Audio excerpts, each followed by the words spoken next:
Hello and welcome back, Cage Kiplinger, Logan Hubert. This is the K&L Sports Huddle, episode number 59. It is Monday, April 13th. This week, history was made at Augusta National. We will dive into the weekend's action at the Masters, but it's also NBA playoff time. The regular season just concluded and the real season begins this week. So we will preview the playoff bracket and who we have hoisting the Larry O'Brien Trophy this season. Make sure to hit that like button, subscribe to the YouTube channel. We love the following we have, but we welcome all new subscribers.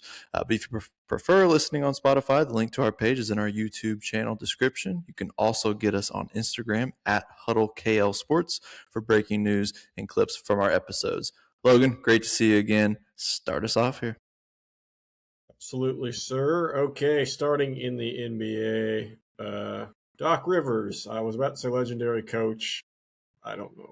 Doc Rivers, he is out as the Milwaukee Bucks head coach after a 32-50 regular season. His career is just one of the more interesting ones because there's clearly a small group of people that have loud opinion that say he's one of the greatest coaches the game has ever seen, but then I feel like a majority of fans have just kind of come to realize that other than the Celtics title, he is severely underachieved. He's a coach that's done a lot less with more than look at any other coach. And even go back to that Celtics team, only winning one title with Pierce, Allen, and Garnett. So Yeah, I don't know. I mean, obviously he's not a terrible coach, but it just amazes me. I mean, we all thought when the Bucks picked him up that he wasn't going to elevate them at all. Like there was no chance he was going to elevate Giannis and the guys around him. And turns out most people were right. So we'll see what the Bucks do from here, especially with who knows what's going to happen to Giannis after this year because that story just evolves all the time. yeah. Also, in the NFL, Eagles trade for Packers wide receiver Dontavian Wicks. So the Packers lose one of their receivers who all play the same. They're pretty much, like I've always said, they have like 5 wide receivers who are exactly the same. So they lose one of those guys. But, of course, the real question this opens up is A.J. Brown on the move? Because that's been the rumor all offseason due to his drama in the locker room and on the field. So last year, so I don't know. I'm curious to see what happens next with that because I mean the trade itself, sure, Eagles get a good weapon, but there's bigger implications that this could signal. So. And then finally, in college basketball, the transfer portal is opening up, and I will just say that Louisville is off to a hot start. They've already signed Florida Badunga and Jackson Selstad from Oregon. I don't know. I forget what the exact dollar amount they were paying for them, but I saw something that said that the amount of money they're spending on these two guys is more than the entire NIL budget of 70% of Division I schools. So interesting tidbit, but it could mean that Louisville will be back in contention soon. I haven't seen them. Maybe they'll get that coveted first title since 1986. Because Right. They did not win in 2013.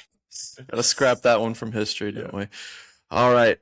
Moving on to the tee box. Obviously, this week we're going over the Masters, and might not have been as drama-filled as last year's tournament, but Rory McIlroy defends his green jacket with a second straight Masters victory, becoming just the 4th golfer ever to repeat as champion after Jack Nicklaus in 65 and 66, Sir Nick Faldo in 89-90, and Tiger Woods in 01-02.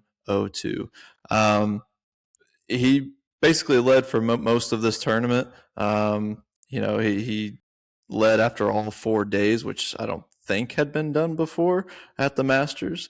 And so he had a historic weekend that he tried to flub up in that third round after a lackluster third round, but a pretty dominant performance. And there were some guys that made a run at him.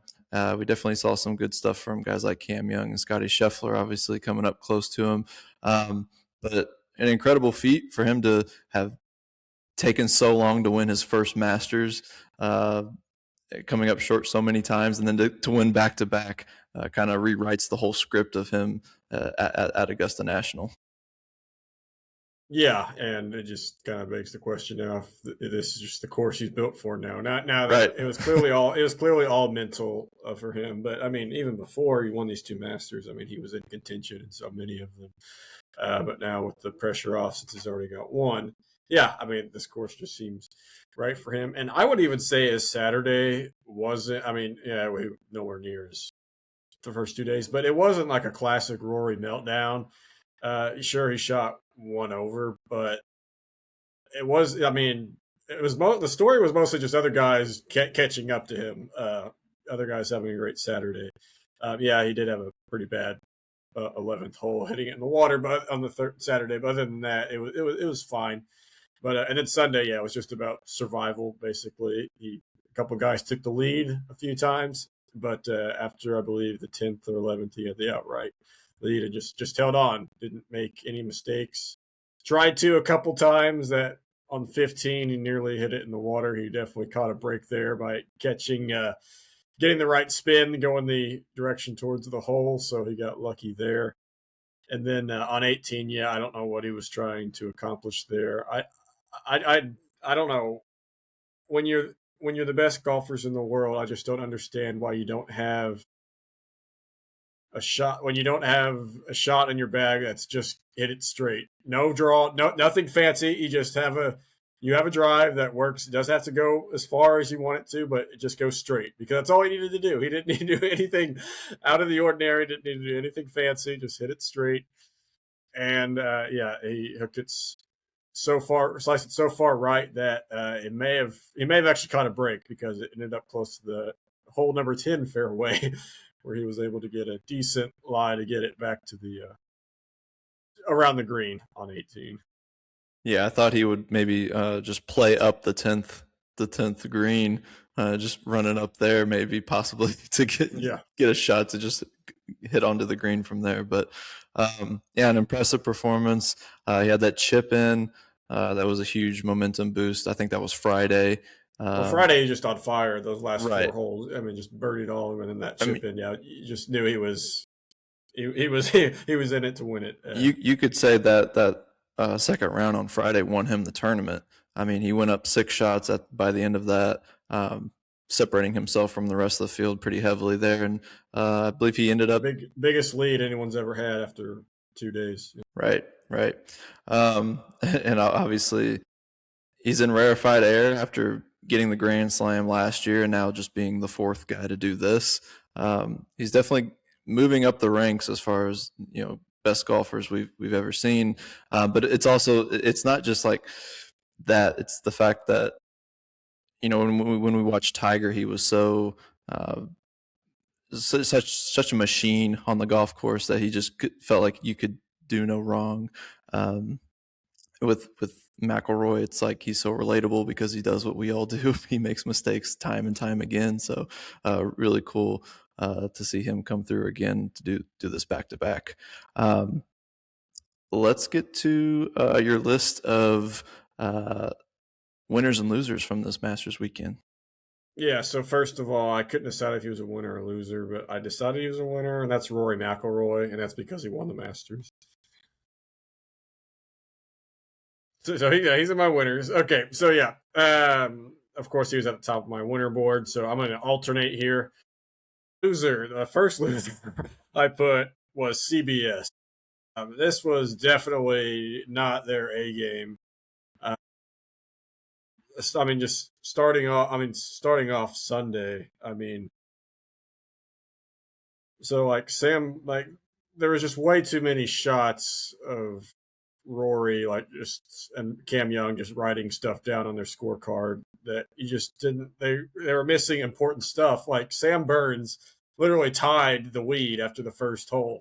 Next time we saw him, he was on his 4th shot on a par 5, chipping from like 150 yards away. Like, how did he get there? I wanted any idea how he got there because we had to show Rory writing something down on a scorecard. I mean, they missed so many shots. the whole dilemma on 13 where Scottie was waiting for so long to do Hao Tong Lee's interesting fair on 13. But yeah, they just missed a lot of shots, important shots. Justin Rose, like he just kind of snuck up and took the lead, and we really didn't see too many of those That one. shots. Yeah. So I mean, just way too much Rory glaze, and I get it. He won it last year, but I mean, come on. I mean, we don't need to see that those boys in Hollywood Golf Club in Ireland 10 times in the first hour. I mean, come on. But then the worst sin of all was hole 18, where we had no idea where Rory's shot went. And then we had no idea where Cam Young's shot ended up either. I mean, CBS lost both balls. We had no idea where they were. And they showed a ball in the bunker. Like, well, whose shot was that? Was that Rory's or was that Cam Young's? And then we didn't even. And then the final shot, and you could tell even Jim Nantz was mad about this. We didn't even know. I mean, we just all assumed Rory would make it because it was just a few-inch putt, but we couldn't tell because the camera angle was so bad. We didn't see the ball go in, and yeah, I mean, just not CBS didn't really bring their A game. I felt like this week.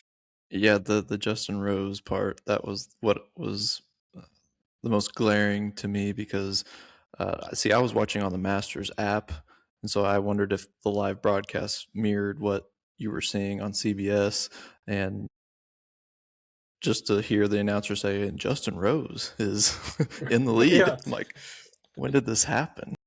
Yeah. I mean, and CBS usually does a tremendous job with this event, but yeah, I mean, well, they have stuff to learn for next year, so okay. Winner, I'm gonna Scottie Scheffler's weekend.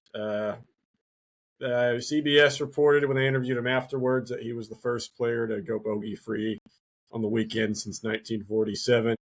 He shot a 65 and a 68. And like I said, no bogeys. Yeah, pretty impressive. Pretty impressive stuff.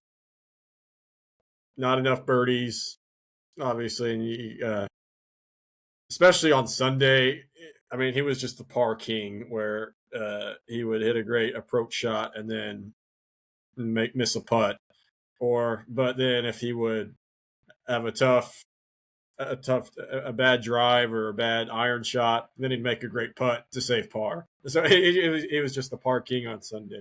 So, but I mean, still, I mean, accomplishing something that hadn't been done since 1947. I mean, that puts you in the winners category, especially when you're even going into the weekend and you finished in second place. So, yeah. And then I'll let you chime in because my loser is Scottie's back nine on Friday because that's kind of what ultimately cost him.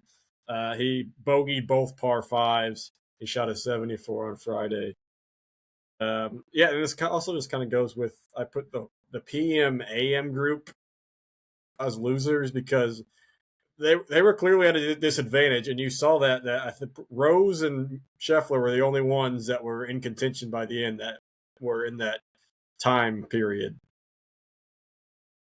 I mean, the course was fast, way too fast on Thursday compared to what it was in the morning, and you saw that no one was everyone who posted a higher score was in the morning, and then you thought, okay, the conditions would flip because those guys would go in the morning, and then the rest of the guys would go in the afternoon. Well, no, it didn't really change anything. So, yeah. What do you think of Scottie this weekend? Yeah, the second round killed him, whereas Roy's, it was his best round of the tournament, and so just opposite outcomes in that Friday round. Kind of really just told the story of this whole weekend was that round. But incredible Saturday and Sunday from Scottie. That was so impressive. There's a reason he's the number one in the world. It's that kind of performance right there. Yeah, I mean, yeah, it's clear those are the top two guys. Would have been awesome. Would have been awesome to see a playoff between those two. Yeah, that 17th putt for Scottie was just a couple centimeters away. That was so close. Great. Yeah. Okay, this one I put him as a winner. I said Cam Young was a winner, and that's mostly because he started the tournament 4 over in like the first 9 holes, and then he had a 2-shot lead on Sunday. Had a lot to do with his incredible Saturday. He shot a 65 on Saturday to tie Rory going into Sunday, and then he got off to a good start in the first 5 holes, but bogeyed a couple, and then he shot all pars on the back nine, which is impressive. I mean, and he still finished tied for third, which um, made him a lot of money. And like I said, when you start off 4 over in the first nine, if you're told that you finished tied for third and had a lead on Sunday, I mean, it's still it's pretty incredible. Yeah. I didn't think he was going to make the cut after day one. And for him to battle back and to even have a lead at one point in this tournament, that's super impressive. He's had a great year winning the Players. So we're definitely going to see him as a major winner before too long. Yeah, I mean, it took him a while to get the monkey off his back of just getting a PGA Tour win, and he won it with the Wyndham last year, and then he's already won the Players this year, and he almost pulled off the Masters this year. So yeah, I'm rooting for the guy because he's a fun golfer to watch. Losers, I put Live Golf's top guys. Yeah, DeChambeau just missing the cut, especially on the way he missed the cut. Triple bogeying hole 18 on Friday, when all he had to do, I believe, was if he just bogeyed the hole, he would have been fine. But yeah, he got trapped in a bunker, and then he got it on the green, but then it rolled off. And he had to chip in again. But it wasn't just him. I mean, John Rahm, I'm sure he made the cut, but he did not have a good weekend either. He had a decent Sunday, but by then it didn't matter. But yeah, he was barely made the cut and ultimately finished tied for 38th. Yeah, I cut Rahm some slack just because he's won it before, and this is his first year on Live, right? This would be a second. Second year, okay, so a second. But DeChambeau, yeah, that's the 2 9s that he recorded on both Thursday and Friday. Embarrassing for someone like him. Yeah, but I will say there was one Live guy who was definitely a winner, and that's Tyrrell Hatton. And I talked about him on last week. That I said he could be a guy that he seems like a guy who's always there in contention. And sure enough, he was the clubhouse leader for a while because he shot a 66 on Sunday and finished 10 under, though tied for third. So pretty good because he got off to an okay, not great start, but he had a good Friday and a good Sunday. And yeah, I'll give credit where credit's due because anytime you can come back on it, make your move on a Sunday, that means you're built for the moment.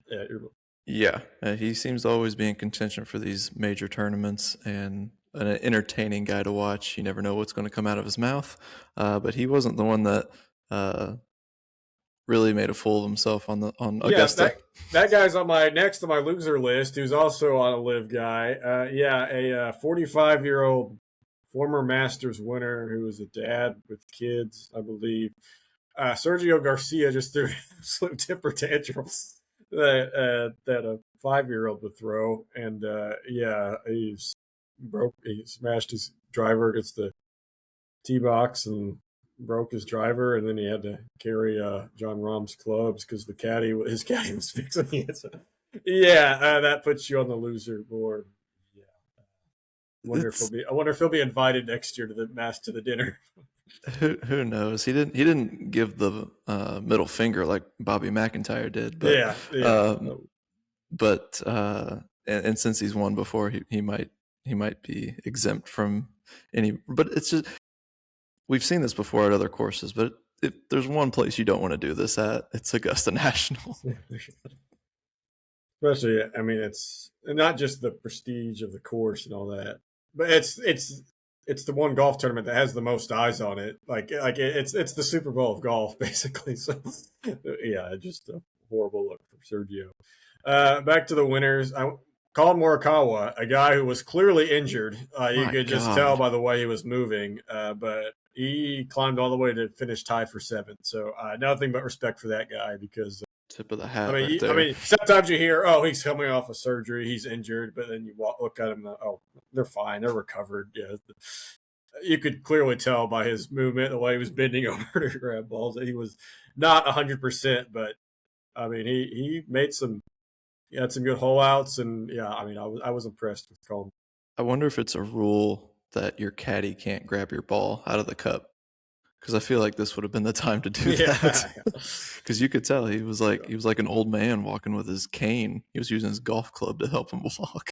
Yeah. A couple lose. So weird. I don't know. I put these guys in losers. I mean, they clearly did well, but I mean, Justin Rose. It's just because the way it happened, where he had a 2-shot lead, and um, and then he hit a horrible approach shot on 11, and it just kind of spiraled out of control from there. He did finish tied for third, so good for him. But after last year, where he made the comeback that a lot of people were rooting against him, even though he's a nice guy, because everyone wanted Rory to win. And then he lost in the playoff. We're like, okay, we all hope Justin Rose gets one eventually. Yeah, it was given to him on a silver platter because Rory was starting to sink a little bit, and Rose had a 2-shot lead, and then just not good for a 45-year-old. He's one of my favorite guys on tour, and the thing about it is that, I mean, he's always in contention. He doesn't just completely lose it, like a meltdown, like or Rory meltdown. Like it's always like a couple shots that he just like strokes gained. Hole 13 too. That was awful. He had an eagle putt, and he had a great. Yeah, that was okay. Back to the CBS thing. Yeah, that was a horrible tracking shot where, I mean, it just looked like the ball was clearly in the water, or maybe not even on the green, but like to the right. But no, I mean, he it was a great second shot. But then he 3-putted from there, ultimately ended up with a par. That from there they had no chance of winning. And another loser I just put part of this guy's game, but Russell Henley's putting, because this guy had some of the best approach shots you'll see in the Masters. He set himself up well so often, but he just could not make a birdie putt. And I felt bad for the guy, because he at one point he was tied. At one point he was tied for the lead on Sunday early on, but he just could not make a birdie putt. And for that reason, he finished tied for third in that clump at -10. But he's a guy you could easily see in the future contending. The way he was getting to the way he was hitting on Sunday makes me think he's a guy built for Augusta and could potentially put on the green jacket here within a few years. Yeah, and Max Homa made top 10, right? Yeah. Again, he's gonna be an automatic qualifier.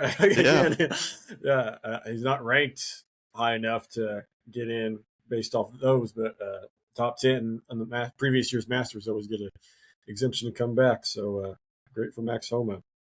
And then my final winner before I spout off the last of my losers, Shane Lowry's hole in one. I mean, come on, that was great, awesome. Hole number 6, back left corner on Saturday, and just a great shot, great celebration. His second hole in one in the Masters. Yeah, that is. I don't know. Was he they say he was the first one to accomplish that. I believe so. Yeah, first player to have two different hole in ones in the Masters. So, yeah, great for him. But he's also my loser for him and Hao Tong Lee's Sunday performance, because Lowry, especially Lowry, was only two shots back, or 2 shots back, I believe, and he shot an 80. And Hao Tong Lee also shot an 80, and that's it cost themselves a lot of money and any chance at winning the green jacket on Sunday. Tough. It's tough. So many. There were a few guys like that just had really rough Sundays. But yeah, what did you think all together? This year's Masters, is it going to be one that's going to be remembered? My final 2 losers kind of go along with that. Okay.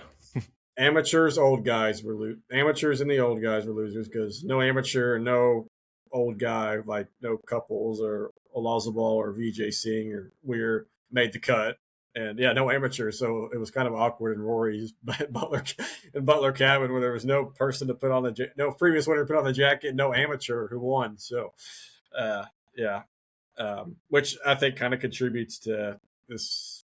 It'll just be remembered as Rory's second in a row. That's how it'll be. But lastly, and this is going to shed real negative light on it, Wednesday shenanigans I thought was not good for the Masters at all. The whole celebrities, par three, Jason Kelsey, Kevin Hart. This is not that's not the Masters. I mean, the par three contest is great, but no, the whole idea of the Masters is that like it's hard to get like it's an honor to get in like as a patron or like so like if like you have the same chance of getting in as a celebrity. But when you're just inviting these celebrities to make it a slop fest, it's just like it makes it more like any other I event. agree.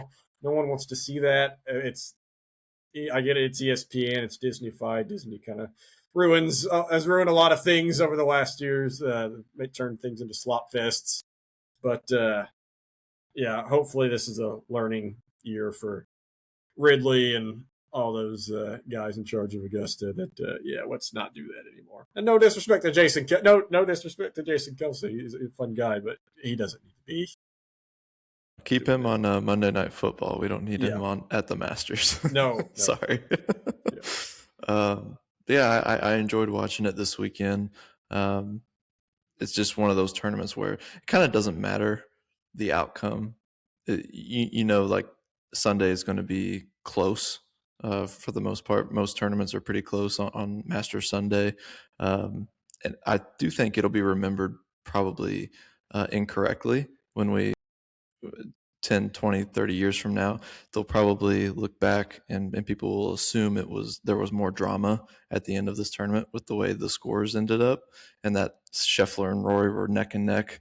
But it was more so that Rory had the win in the bag for most of this. Yeah, one final thought is the problem is that the two guys who got the hottest were just too far back by that point. That would be Scheffler and Tyrrell Hatton on Sunday. The other guys are around Rose, Cam Young, Henley. They played okay. They just didn't. If they would have had a Scheffler or Hatton performance, yeah, they would have ran away with it and made Rory sweat a lot. But because Scheffler and Hatton were too far back, it's just it made it look close at the end. But and Rory wanted it to be close at the end, like by his last 18th tee shot. But yeah, I agree. It might be incorrectly remembered. That's a good. Well, that wraps up Masters talk. Our next golf tournament that we'll be talking about will be next month with the PGA Championship. Although excited. The RBC Heritage this weekend, it is one of the more underrated tourneys. It's a really beautiful course. Hilton Head with the lighthouse, and it's a real fun 18th hole too. Like I love that final shot where it comes down to the wire. So, but obviously nowhere near the Masters, or the majors, but if it's bad weather on Sunday or something, you're looking for something to watch. It's a fun tournament to watch.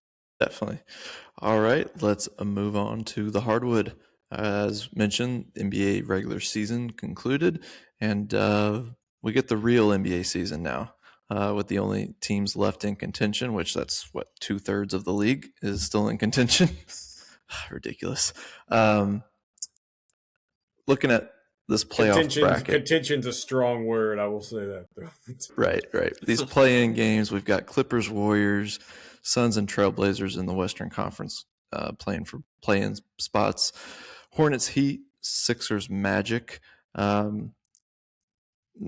real thrilled to be watching play-in games in NBA playoffs, but when you get to the main bracket, there's some interesting cases to look at for who's going to win the Larry O'Brien Trophy. Obviously, you've got the Oklahoma City Thunder, defending champs, coming off that 7-game series with the Pacers last season, getting the 1 seed again in the West. But there's a bit of a gauntlet in the Western Conference with the 62-win San Antonio Spurs team led by Victor Wembanyama. The Nuggets entering this bracket with a 12-game win streak and probably the best player in the world in Nikola Jokic. So they seem to be, bringing some momentum into this thing. And then you've got an interesting matchup between the Lakers and Rockets, where the Lakers just have to find a way to survive. LeBron has to go back to the old ways, as he said, and pull something out of his hat to get them far enough that Luka could come back potentially for them. But it's not looking great for them. On the Eastern Conference side, Pistons, a surprise 1 seed. We haven't seen them at the top of the Eastern Conference in a long time, probably since the days of Chauncey Billups and Ben Wallace. But then a Celtics team that is lurking, and a Celtics team that is actually favored, I'm seeing, as champ to come out of the East as the 2 seed. Obviously, with Jason Tatum coming back, it changed a lot of things on the structure and the look ahead for this Eastern Conference. But just looking at the whole bracket, what are you most excited for? Obviously, the Western Conference is the most exciting of the two. There's just so many teams who could make a run. That starting off with Lakers Rockets. Rockets have not been great this year, and I will stick to my point that you cannot go far with Kevin Durant as your one option anymore. But this Lakers team is not good with 41-year-old LeBron leading and no Luka and no Austin Reeves. I'm sorry. Even one series? Just LeBron, do what you got to do for one series. He just has no supporting cast. I mean, if it was prime LeBron, yes. If it was prime LeBron with his supporting cast, definitely. But he's taken this Hornets team all the way to the. Yeah, but even if LeBron plays great, I mean, it's just not a good enough supporting cast at all. I mean, Bronny's gonna have to be playing substantial minutes. I feel like, because I mean their guards are getting Reeves and Luka are out. So yeah,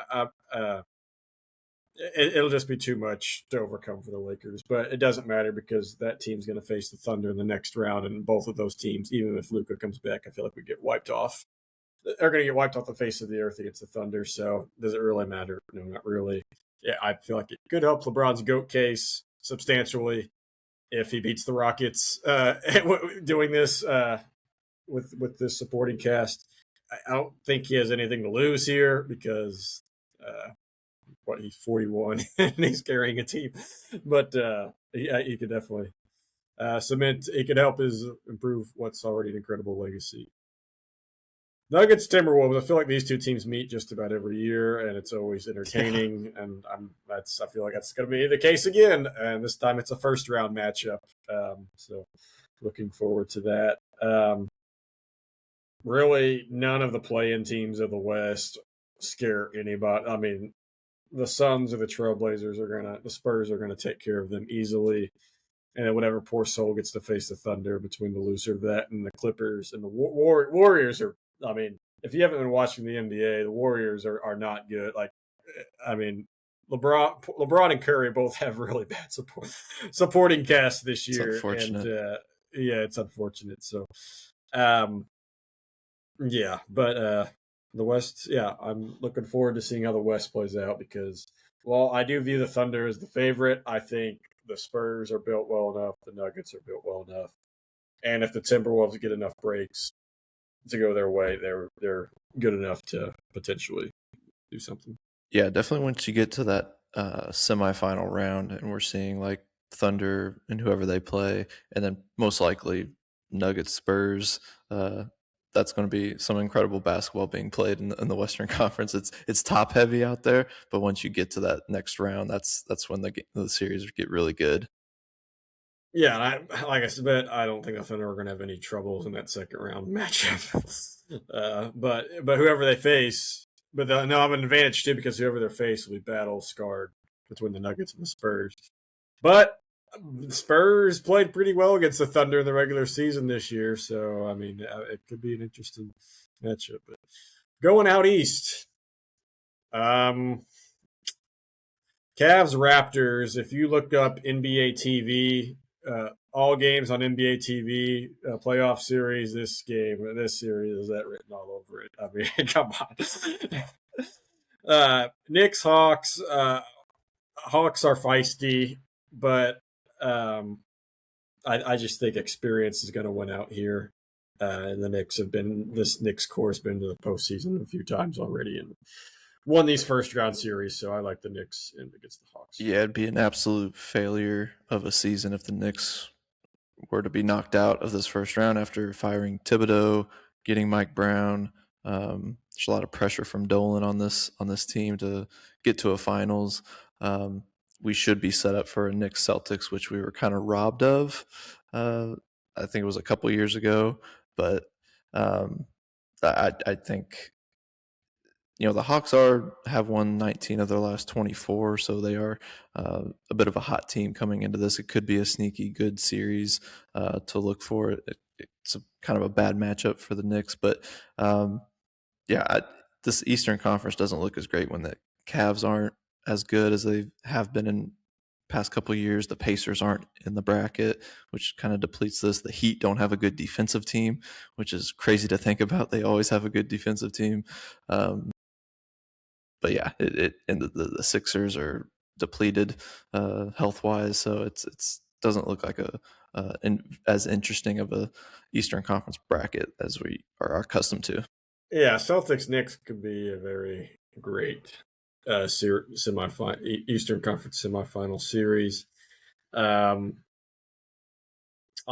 mean, don't sleep on the Hornets making a series against the Pistons just because of how feisty they are.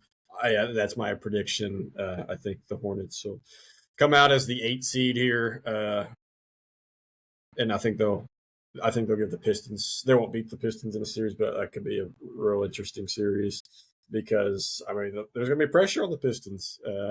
1 seed, 60-win 1 seed that no one really respects.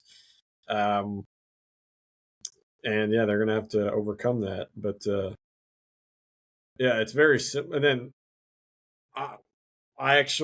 so Donovan Mitchell led teams are like cursed for making it past the conference semifinals. But my bold prediction this year is that they just strictly due to how things have aligned with the Celtics and Knicks on the other side. I can see Cleveland getting past Detroit because they have more veteran playoff experienced guys. Yeah, I could see that as an upset where Cleveland takes out Detroit. Maybe that's just because I'm with the majority of people and I don't believe in the Pistons quite yet. Quite yet. I mean, it's definitely an impressive season, and they did get the 1 seed, but it could be too big of a spot for them to break through this season. It could be just like 1 year too soon. I feel like it could be for them. All right, let's get to some futures. Let's start making some predictions here. Best bets here. Let's just go right to the end of this. Who's your finals winner? I got in the Eastern Conference, I have the Celtics taking out the Cavs. And then my Western, very bold. I think the 2 conference favorites, the Thunder taking out the Spurs. I think the Spurs are going to beat the Nuggets in a 7-game series, and it'll be Thunder Spurs, and that might go 7 games as well, just because the Spurs are a decent matchup for the Thunder. And then the finals, I'm going to have the 2 straight championships for the Oklahoma City Thunder. I still think they're the best team in the league when fully healthy, and as long as they're allowed to play their style of defense, that's very questionable. It's going to be hard for any team to beat that.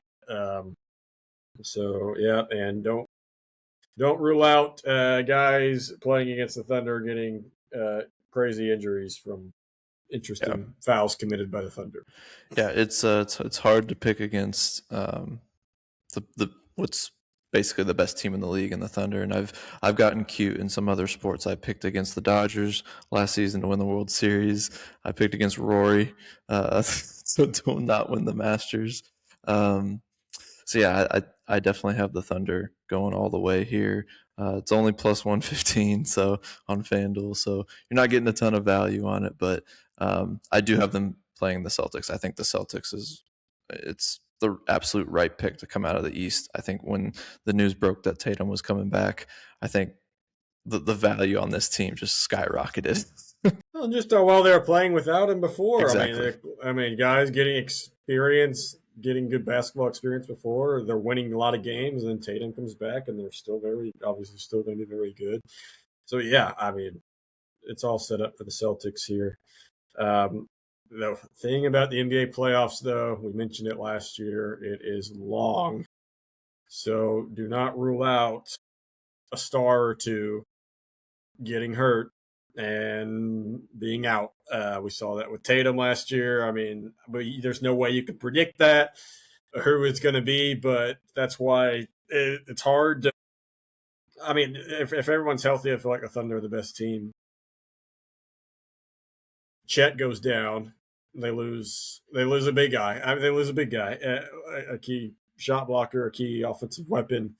And that's Surely SGA won't go down, but I mean, well, I mean, you never know, but like Chet is definitely a guy to keep an eye on, just health wise. Just, I mean, he's got a narrow frame. I mean, he's definitely someone you could see just getting hurt if he's having to body up against it like a Jokic. If he's having to do that in the Western Conference Finals or something. Or just imagine like a Wembanyama getting hurt just because of that frame or something. Just exactly. I mean, he's had great injury luck this year after unfortunate not having that last year. But I mean, you know, playoffs, long growing season, and it's more physical because sure you could say, oh, regular season's 82 games. It's longer, yeah, but they're not playing as serious or as physical now. They are, and yeah, I mean, you know, someone big's probably going to get hurt, and you can't predict it, and it could change the entire playoff picture. Yeah, and I love NBA playoff basketball. You know, we come off of the NCAA tournament and the atmosphere that we get there. NBA playoff atmospheres are pretty sick, and when you couple that with absolute best of the best at their craft, it's the best basketball you're going to watch. So I for anyone who loves college basketball but just kind of looks down on the NBA because they think there's no defense, watch the playoffs. Watch the playoffs, watch the Thunder, and you'll see that that is definitely not the case. I'm excited for this. I assume if we're both taking the Thunder, that means Shea is probably our finals MVP, or do you think someone else? Yeah, no, not going to go crazy here. Yeah. Yeah. So yeah, it'd be a pretty cool matchup between it'd be the previous two finals winners, correct? That would be, yeah, that would be a really cool series. And if everyone stays healthy, that would be a potential another 7-game series that we could be treated to, which would be really cool. And really stamping the case for a Thunder dynasty here if they get 2 straight and we start really talking about this team as far as like the best dynasties is looking forward as well, and we start saying 3-peat and all this other stuff that people are going to start talking about if they win again. So excited for the NBA playoffs. Yep. One final note: no other team except the 10th seed Heat have a guy who scored 83 points in a game. So watch out for the Heat. I hope so. That's my team. That's my team. I've been a fan of them since the Wade before LeBron. Yep, the Shaq Wade 06 Heat. Love those teams. All right, Logan, send us home with our final word. Okay. Shockingly, I'm going to go baseball here.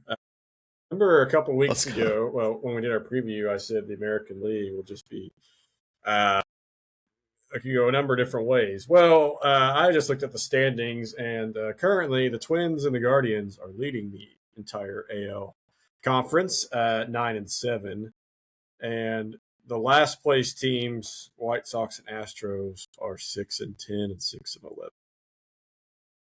That just shows you how big of a so that is a 3-game. That's basically 3 games separate the first and the last teams in the entire conference already. So yeah, that's why to me that just tells you that baseball predictions, unless it's the Dodgers in the National League, it's hard to predict. And I mean it's going to be an intriguing race here in the American League. Question is, can any of them, whoever comes out of that, be able to compete with the Dodgers? Right. Yeah, baseball's a funny sport. It's fickle. My Cardinals are actually probably playing a lot better than what a lot of pundits predicted. And Jordan Walker, big shout out to my boy Jordan Walker. He is on a tear to start this season, leading the league in home runs. And I think he got more home runs in like, I think it was like 20 games, 15 games than he did for like a whole season last year. So he's definitely fixed his swing, fixed his approach at the plate. And we got a lot of young guys that just want to play ball. And I think that's what a lot of people coming into the season just didn't realize, that it's a lot of guys that are just wanting a spot on this roster for the future. And really enjoyed seeing my Cardinals play this year. Nothing worse than mediocrity, and that's what the Cardinals have been doing the last couple of years, keeping their veteran guys around. And at some point, you just got to embrace, it's time to move on. Let's just see what these young guys got. Even if we lose a bunch of games, get them. And that's how you do it. That's how you do it in baseball. You just you wipe the slate clean and you start over. And I was so excited for this season, and it's kind of playing out how I hoped it would. I don't expect us to be some playoff contender or anything, but it's really cool to see these young guys playing well and playing hard, just wanting to win. And I hope for great things for the Cardinals in the future. So, and I think you see it. I think you see it in a ton of sports. Just looking at my two teams, look at the Pacers. They were in mediocrity with Oladipo, Brogdon, Sabonis. Yes. What'd they do? They made the trade, got Halliburton. Sure, they struggled that first year and a half. But then they realized, we got something here after finally just getting rid of the mediocrity. Not too bad, not bad enough to get a good pick, but not good enough to contend. And what do you know? They made back-to-back Eastern Conference Finals and a Finals appearance. And you look at my Colts, who have been in mediocrity hell for several years, and they've kept some of these same guys around for a while. And yes, and if they announced they would be getting rid of almost everybody except the very young guys and just embracing a tank, I would be happy, because they're stuck in mediocrity, which is the worst place to be in sports. Yeah, it's never a good thing when an organization is trying to hold on to, well, like you said, mediocrity. It's holding on to players that are either past their prime or just aren't good for the system and the culture of the team. And when teams wipe the slate clean, I think for the most part, if they are well-run organizations, it does work out for the better than the worse. Yeah, of course there are definite exceptions when you're a poorly run organization, like the Jets or the Brooklyn Nets, exactly, or the Washington poorly Wizards. run organizations, it doesn't work. Yeah, you're still going to suck. But then you got teams like, look at the Chicago Bulls. Look what they've been doing the last 15 years. A couple okay runs with Rose and Butler, but other than that, they've never been bad enough to get generational prospects. But they're being sold, right? Reinsdorf is getting out of business with them. But when's the last time they've come anywhere close to competing at anything? Yeah, it's just the absolute worst place to be in sports. As a fan, from a fan's perspective. Yeah. It's like, I mean, there's nothing to get excited about for the future, and there's nothing to get excited for in the present. It's purgatory for teams. Well, awesome. That's the show. This has been the KNL Sports Huddle for Logan Hubert. I'm Cage Kiplinger. May your bets hit, your team not choke, and your stress levels stay manageable, and we'll huddle up again next week.